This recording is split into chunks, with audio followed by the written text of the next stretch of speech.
반갑습니다. 송재준입니다. 제가 지금 시리즈 영상을 찍고 있는 거 알고 계시죠? 네가 시리즈를 찍는지 무슨 뭐 CD즈를 찍는지 어떻게 하냐라고 하시는 분들은 그러니까 평상시에 영상을 좀 꼼꼼하게 보셔야 되는 겁니다. 그러기 위해서라도 구독도 좀 해주시고 알람 설정도 좀 해놓으셔야 그래야지 영상을 안 놓치고 보실 수 있죠.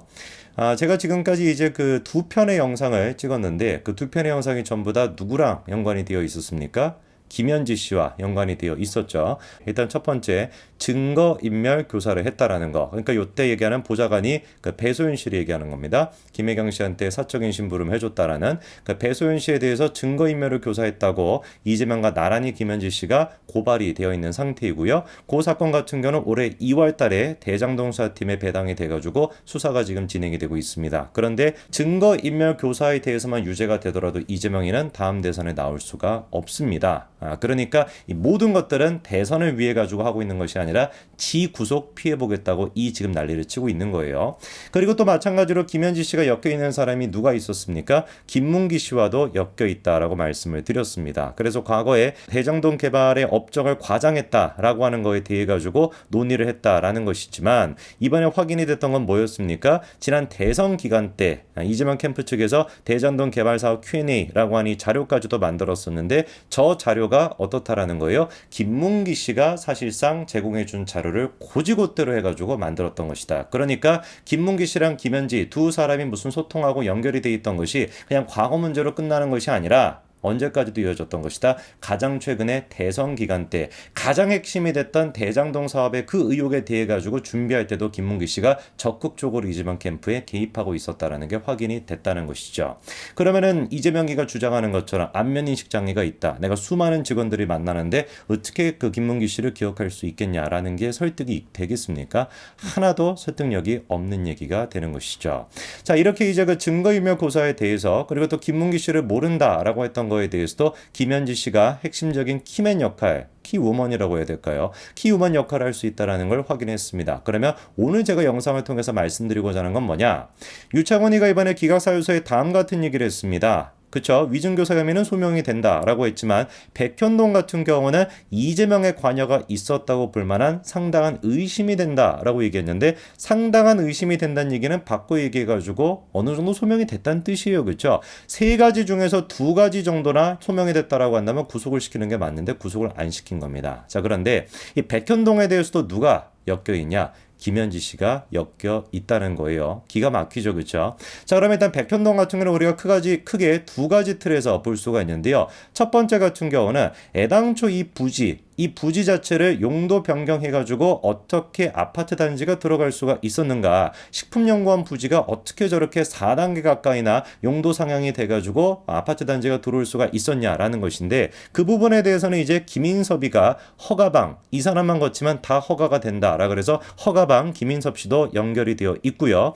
그리고 또 이제 그 백현동 개발업자가 정바울 씨가 이미 밝히지 않았습니까? 김인섭이 200억 정도를 그 대가로 요구를 했었고 그 절반이 이재명과 정진상 몫으로 가는 것으로 알고 있다라는 식으로 이미 밝혔고요. 저거에 대해서 이재명이 해명하고 있는 건 뭡니까? 아니다. 나는 박근혜 정부의 협박을 받아가지고 어쩔 수 없이 할 수밖에 없었다라는 것인데 저것도 사실 택도 없는 말도 안 되는 헛소리에 불과하죠. 그렇죠? 자, 그 다음에 백현동에 대해 가지고 두 번째로 생각해 봐야 되는 게 뭐냐? 용도 변경이 됐던 것뿐만 아니라 옹벽 저렇게나 가파르게 옹벽을 세워놨는데 이게 안전상의 문제가 없는가라고 하는 포인트가 있습니다. 자, 그래가지고 실제로 지금 사진으로 보더라도 굉장히 지금 위험하다라는 걸 알 수가 있는데 저 부분에 대해 가지고 역할하는 사람으로 지목이 되고 있는 게 바로 김현지 씨라는 것이죠. 자, 그럼 김현지 씨가 도대체 뭐길래 옹벽을 세우고 하는 것 같은 게 약간 좀 환경적인 문제랑 엮여 있는 거 아니겠습니까? 근데 뭐 김현주 씨가 도대체 비서에 불과할 뿐인데 어떻게 이런 식으로 영향력을 끼쳤다라는 것이냐라고 한다면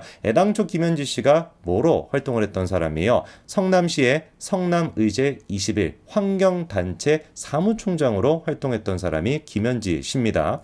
자, 그러면은 약간 좀 이제 뭐 눈치 빠르신 분들은 어느 정도 윤곽이 잡힐 것 같은데 정상적인 기관이었으면은 저런 식의 옹벽을 보고 뭐라고 평가를 하겠습니까? 대표 대표적으로 성남 도계공 같은 경우도 과도한 옹벽 안 된다. 50m 가까이 되는 옹벽에 대해서 이미 7년 전부터 경고를 했다라고 하는 메시지가 나오는 게 정상적이겠죠. 그런데 이재명의 세계에서는 정상이 비정상이 돼버립니다. 그래서 성남 도계공 같은 경우도 백현동 사업 자체에 애당초 참여를 못하게끔 됐었습니다. 이게 이제 사실 대장동과 백현동의 가장 큰 차이점인데, 대장동 같은 경우는 성남 도계공이 참여를 했어요. 다만 이제 참여를 했음에도 불구하고 성남 도계공의 지분을 상당히 많이 가지고 있었지만 어떻게 된 것인지 가지고 있는 지분만큼 배당을 받은 것이 아니라 그 성남 도계공에 비해서는 턱없이 적은 지분을 갖고 있었던 김만배 씨 일당한테 수천억 가까이 되는 배당금이 갔다라는 게 문제가 되는 거 아니겠습니까? 근데 백현동 같은 경우는 애당초 그냥 원천적으로 누가 못 들어간 거예요. 성남 도계공이 참여조차도 못했습니다. 그래가지고 검찰이 지금 보고 있는 백현동의 범죄 혐의가 뭐예요? 성남 도계공이 들어갔으면은 정상적으로 공익 환수가 됐을 법한 금액이 성남 도계공이 아니라 다른 어떤 개발업자, 정바울 씨 이런 사람들이 들어가게 됨으로써 200억 가까이 되는 수익을 거둬들이게 됐으니 이 200억이 바로 뭐다? 횡령이다 라는 식으로 배임을 한 것이다 라는 식으로 검찰이 지금 보고 있는 것이죠.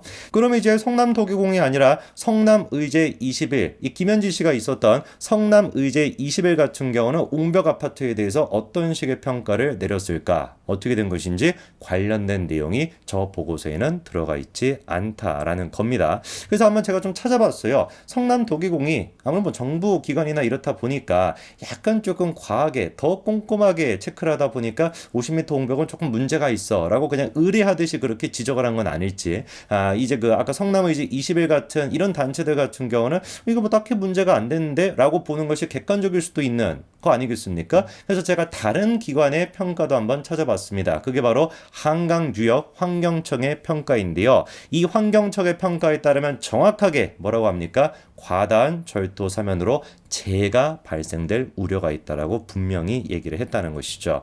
글쎄요, 이거를 우리가 과연 어떻게 봐야 될까요? 성남 도계공이 됐거나 환경청이 됐거나 싹 다 뭐라고 얘기하고 있습니까? 우리가 보고 있는 정상적인 상식적인 관점, 야, 저렇게나 옹벽을 높게 세워? 저거 나중에 비 좀 많이 오고 하면 문제가 생길 것 같은데? 라는 생각이 드는 거에 정확하게 맞게끔 재해가 발생할 수 있다라고 보고를 했습니다. 근데 어떻게 된 것인지 김현지 씨가 들어가 있던 성남의제 21 같은 경우는 뭐 환경이 뭐 어쩌고저쩌고 이런 얘기는 하고 있지만 옹벽 아파트에 대한 얘기는 들어가 있지 않단 말이에요. 그런데 김현지 씨의 저런 식의 보고가 만약에 김현지 씨의 그 성남의제 21의 그 보고가 백현동 개발이 이루어지기 한참 전에 무슨 식품연구원이 있고 그런 차원에서 이루어졌으면 우리가 의심은 안 할 수 있겠지만, 적극적으로 백현동에 대한 개발이 시작이 되면서 딱 타이밍 맞게끔 성남의제 21에 저런 식의 보고가 나오니까 환경청과 성남도계공의 어떤 부정적인 평가는 정상반된다라고 할 수 있는 그런 식의 평가가 나오니까 당연히 우리가 자연스럽게 의심할 수밖에 없는 거 아니겠습니까? 거기에다가 추가적으로 김현지가 들어가 있던 성남의제 21, 12년 동안 18억을 받았다라는 것인데 희한하죠, 그렇죠?